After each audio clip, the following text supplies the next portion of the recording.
thrown around a lot, but let's break it down together and make it totally understandable. So when we talk about accessibility, we're not just talking about making stuff available to certain groups of people.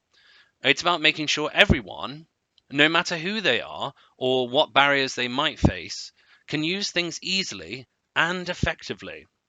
Think about it like this. Imagine that you're trying to get into a building, but there's no ramp for a wheelchair. We all know that that's not accessible, right? Accessibility means making sure everyone can get in and out without a hassle. But it's not just limited to the physical stuff. People have all sorts of different abilities, from how they see and how they hear to even how they understand things.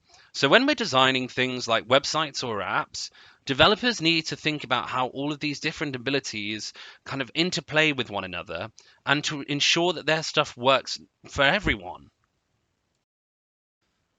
That's where assistive technologies come in.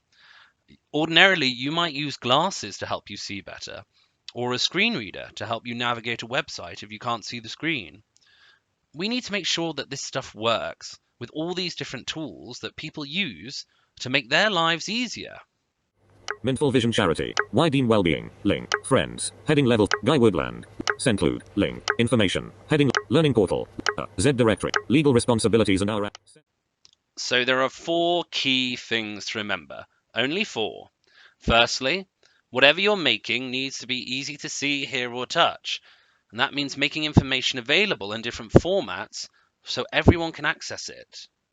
Second, you've got to make sure the stuff is easy to understand. No jargon or complicated language, please. We want everyone to get what you're saying. Thirdly, our stuff needs to be easy to use. Whether you're clicking with a mouse or tapping on a screen, everyone should be able to get around without any trouble. And finally, our stuff needs to work properly, no matter what technology people are using. Whether it's a fancy screen reader or just like an old school browser, everyone should be able to use their stuff without any glitches. By incorporating the important lived experiences of disabled people, blind people, severely visually impaired people, we've used their experience to identify what's failing. We have strictly assessed the websites of the businesses within the Forest of Dean and found some interesting results that we want to share. I know that from the code that I've written myself, I was able to evaluate over 500 websites in the Forest of Dean, where over 430 of these websites had accessibility errors. That's just over 85% of the websites in the region that had these failings.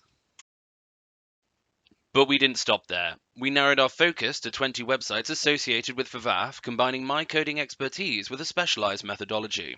Our manual testing team dove right in, uncovering 100 instances where these sites just weren't cutting it for assistive technologies or disabled users. Over half of them had errors that made them difficult or impossible to use. So what's the bottom line here? Well, there's a lot more to unpack, and we'll be sharing all the details in our final report. But one thing's for sure, accessibility matters. It's not just a nice to have, it's a must have in today's digital world.